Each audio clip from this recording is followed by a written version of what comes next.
Roopa thank you. రాష్ట్ర విభజన నిరసిస్తూ వైఎస్ఆర్ కాంగ్రెస్ పార్టీ 175 నియోజకవర్గాల్లో చేపట్టిన దీక్షలకు అపూర్వమైన స్పందన లభిస్తుంది. మనం ప్రస్తుతం తిరుపతిలోని తుడా సర్కిల్లో ఉన్నాం. ఇక్కడ ఎమ్మెల్యే భూమన కరుణాకర్ రెడ్డి నేతృత్వంలో 2వ రోజు ఆమరణ దీక్ష కొనసాగుతుంది. కరుణాకర్ రెడ్డితో పాటు వైఎస్ఆర్ పార్టీ శ్రేణులు, మహిళలు పెద్ద ఎత్తున ఈ దీక్షల్లో పాల్గొంటూ సంఘీభావం ప్రకటించడం జరిగింది. ప్రతి ఒక్కరూ చెప్తున్నది ఒకటే, ముక్త కంఠంతో రాష్ట్ర విభజనను వ్యతిరేకిస్తున్నారు. ఇప్పటికైనా సీమాంధ్రకు సంబంధించిన కేంద్ర మంత్రులు కావచ్చు, ఎంపీలు కావచ్చు, ప్రజాప్రతినిధులు మొత్తం వైఎస్ఆర్ కాంగ్రెస్ పార్టీ నేతల తరహాలోనే ఉద్యమంలోకి వచ్చి ప్రజాక్షేత్రంలో పాల్గొని, లేకపోతే రాజకీయ భవిష్యత్తు ఉండదంటున్నారు. 2వ రోజు ఆమరణ దీక్ష చేస్తున్న ఎమ్మెల్యే కరుణాకర్ రెడ్డి ప్రస్తుతం మనతో ఉన్నారు.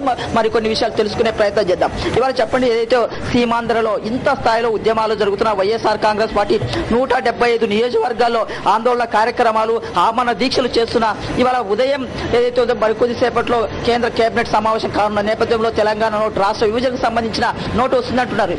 ఏంటి కాంగ్రెస్ పార్టీ? వైఎస్ఆర్ కాంగ్రెస్ పార్టీ మొదటి నుంచి కూడా విభజనకు వ్యతిరేకంగా చాలా పెద్ద ఎత్తున ఆందోళనలు చేస్తూ సమైక్య ఆంధ్ర నినాదంతో ప్రజలందరినీ కూడగట్టి ప్రజలకు ఈ విభజన వలన వచ్చేటువంటి నష్టాలను తెలియజెప్పి వాళ్లను చైతన్యవంతులను చేసి కార్యరంగంలోకి దింపించి ఉద్యమాలలో భాగస్వాములను చేస్తున్నది. కానీ అటు కేంద్ర ప్రభుత్వానికి కాంగ్రెస్ పార్టీకి ఉన్నటువంటి బలం వల్ల ఇక్కడనే ఉన్నటువంటి ప్రధాన ప్రతిపక్ష నాయకుడైనటువంటి చంద్రబాబు నాయుడు కాంగ్రెస్ పార్టీకి పూర్తిగా వెన్నుముకలాగా నిలబడి విభజించండి, ఏ ప్రాబ్లము లేదు, విభజించండి, ఏ నష్టము ఉండదు, అటువైపున మీరు ఇటువైపున నేను మీ పార్టీకి అండదండలుగా ఉంటామని ఇచ్చినటువంటి భరోసా కారణంగా కేంద్ర ప్రభుత్వం ముందుకు వెళ్లాలనే ప్రయత్నం చేస్తున్నది.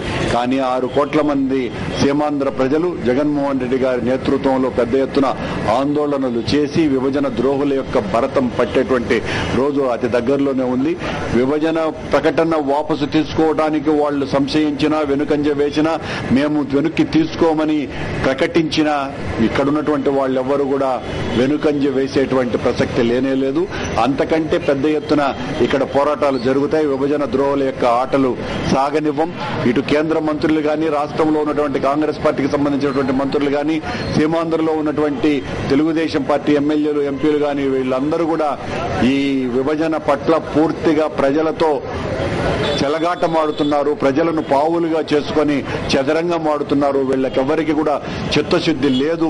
చిత్తశుద్ధి కనుక ఉంటే వాళ్ళు పూర్తిగా తమ పార్టీలకు రాజీనామాలు చేసి ఈ పార్టీలు ప్రజా ద్రోహానికి పాల్పడుతున్నాయి, విభజన ద్రోహులుగా మిగిలిపోతారనని వాళ్ళు ఆవేశం వ్యక్తం చేసి ఆ పార్టీ ప్రాథమిక సభ్యత్వాలకు రాజీనామాలు చేసి ప్రజా క్షేత్రంలోకి వచ్చి ఉంటే ప్రజలందరూ కూడా పెద్ద ఎత్తున నీరాజనాలు పలికి ఉండేవారు. ఈ 13 జిల్లాలో ఉద్యమాలు తీవ్ర స్థాయిలో ఉన్నాయి. రాష్ట్రం మొత్తం అట్టుడుకుతున్న నేపథ్యంలో ప్రధాన ప్రతిపక్షం చంద్రబాబు ఢిల్లీలో బీజేపీ నేతలను కలవడం, ఈ సీమాంధ్రకు సంబంధించిన నేతలను ఉద్యమాలు పట్టించుకోవడం మనం ఎట్లా చూడాలంటారు? చంద్రబాబు నాయుడికి ఎంతసేపు జగన్మోహన్ రెడ్డికి వచ్చేటువంటి పేరు ప్రతిష్టలను ఎవరెవరితో కలిస్తే తగ్గించగలమా అన్నటువంటి దూరాలోచన తప్ప అతనికి ప్రజా సమస్యలను పట్టించుకునేటువంటి స్థాయి ఎప్పుడూ పోయింది.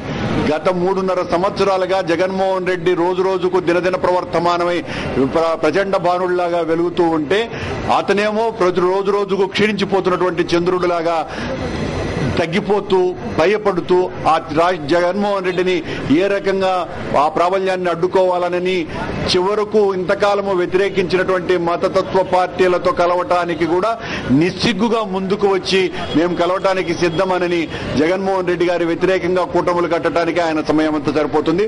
ఒకవైపున కాంగ్రెస్ పార్టీతో విపరీతమైనటువంటి దోస్తీ, మరొక వైపున బీజేపీతో కూడా పొత్తు పెట్టుకునేటువంటి ప్రయత్నాలు. అంటే జగన్మోహన్ రెడ్డిని తగ్గించటం కోసమని ఎవరితో ఎన్ని నీచపు నాటకాలు ఆడటానికి కూడా సిద్ధపడేటువంటి పరిస్థితుల్లో ఉన్నాడు. ప్రజా సమస్యలను పూర్తిగా విస్మరించినాడు. ఏదైతే ఉందో చంద్రబాబు నాయుడు తీరు పట్ల భూమన కరుణాకర్ తీవ్ర స్థాయిలో విరుచుకుపడుతున్నారు. కాంగ్రెస్ పార్టీ సైతం ఇవాళ కేబినెట్ లో ఎలాంటి నిర్ణయం తీసుకున్నా వైఎస్ఆర్ కాంగ్రెస్ పార్టీ పోరాటం చేస్తున్నారు అంటున్నారు. మరోవైపు వైఎస్ఆర్ పార్టీ మరో కీలకమైన నేత వరప్రసాద్ గారు ఉంటారు. ఇవాళ చూడండి మరి జరుగుతున్న పరిణామాలు మీకేమనిపిస్తాయి?